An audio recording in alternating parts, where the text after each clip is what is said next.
Iván, buen día, ¿cómo te va?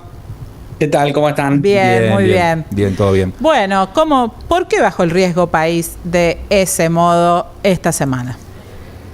Bueno, lo que está pasando que es interesante es que el gobierno finalmente decidió empezar a comprar dólares y mostrar que tiene capacidad de pago, ¿no? Lo que vos ves en las últimas semanas es que el gobierno todos los días empezó a comprar un poquitito de dólares y pudo acumular como 1.000 millones de dólares y con eso va mostrando capacidad de pago. Y si esta señal se mantiene a lo largo de las próximas semanas, te diría que la señal que da el gobierno es que va a poder cubrir sus vencimientos de acá a junio. Julio hay un vencimiento importante, ya es otra historia.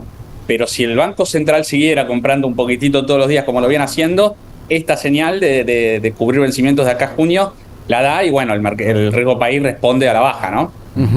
Iván, más o menos teniendo en cuenta que el gobierno había planteado, el Banco Central en realidad había planteado poder comprar dólares para las reservas de 10.000 millones aproximadamente, o sea, estamos hablando de que en enero se está terminando, se ha cubierto el 10 y pico % de ese objetivo.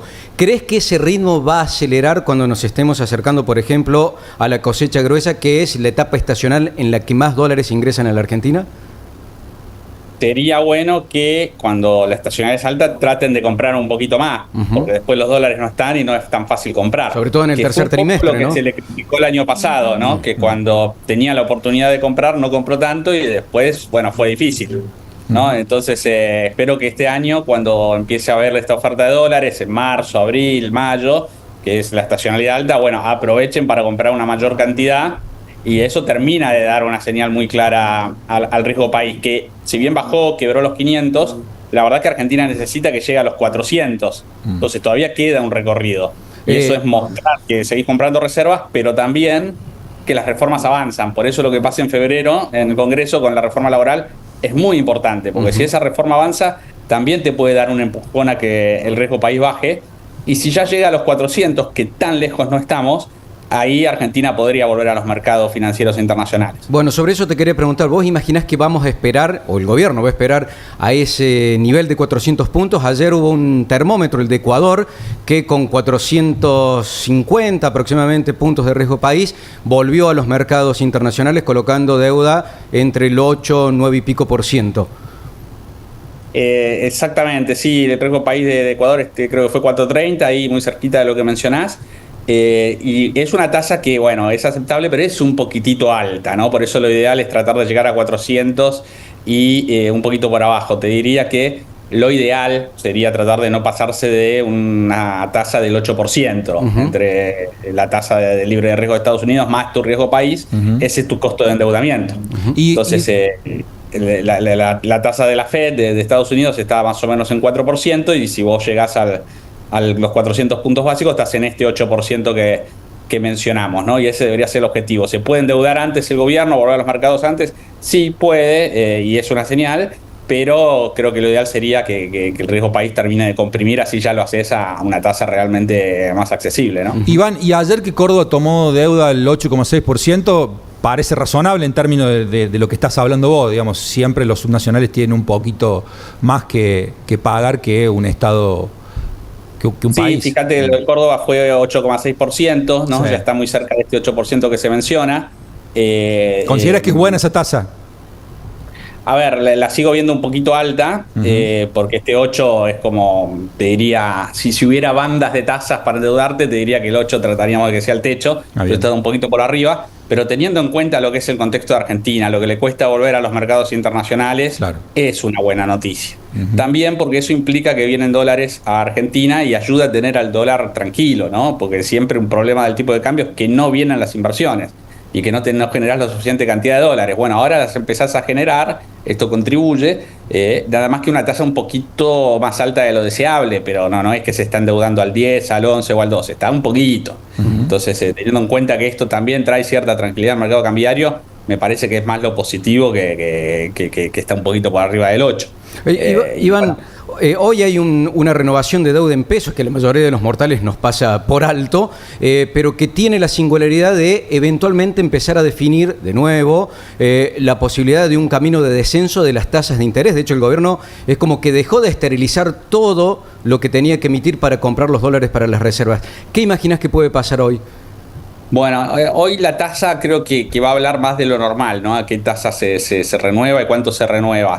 Porque lo que está pasando en el corto plazo es que el gobierno está teniendo algún tipo de dilema de dónde ubicar la tasa de interés. Y mi sensación es que hace unas semanas estaba artificialmente baja, te diría, para favorecer que el gobierno se pueda refinanciar a una tasa barata. Obviamente esto también favorece a las pymes porque toman crédito a tasa barata, pero ¿cuál es el costo? Que se te puede recrudecer un poco la inflación, que es lo que pasó en los últimos 3 meses. Ahora la tasa volvió a subir, como dándole prioridad a la inflación. Entonces lo que yo veo es un banco central que está en este dilema de hasta dónde puedo bajar la tasa de interés para ayudar al tesoro y a las empresas, pero sin tener un costo de inflación. Entonces yo creo que hoy va a ser interesante en ese dilema ver qué tasa está viendo el gobierno. Te pregunto, hoy a la mañana, hace un rato hablábamos con el diputado Miguel Ángel Pichetto y era muy crítico respecto de todo lo que tiene que ver con la materia de apertura económica, fundamentalmente por el impacto que tiene en las industrias. Vos recién estamos hablando de lo macro, de que baja el riesgo país, que obviamente es muy bueno, que Argentina está más cerca de poder cumplir los compromisos de deuda que tiene y eso también es muy positivo. Ahora, ¿cómo se encastra eso con aquella otra realidad que también empieza a generar ruido en la economía argentina, que es la economía que impacta después en el empleo, en la actividad, en el consumo y demás? ¿Cómo estás viendo esa situación, esos dos mundos? Bueno, a ver, en la medida que vos vayas ordenando la macro, eventualmente ayudás a la micro.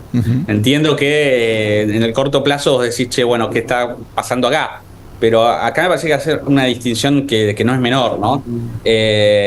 A ver, creo que hay dos tipos de empresas compitiendo en Argentina. Unas que realmente quieren competir y donde ahí para competir vos necesitas que el gobierno baje los impuestos, que el mercado laboral se vuelva un poco más flexible y todavía eso no ocurrió. Entonces es medio complicado que el gobierno te diga, bueno, tenés que competir, pero todavía no tenés la cancha para competir. Pero también hay empresarios que están acostumbrados a la protección y que quieren mantener esa protección. Entonces, ojo, porque son dos tipos de empresarios distintos. Entonces está muy bien que los empresarios hagan dinero, pero tiene que ser porque ofrecen productos más baratos y de buena calidad, no caros y de mala calidad, que también es lo que está ocurriendo.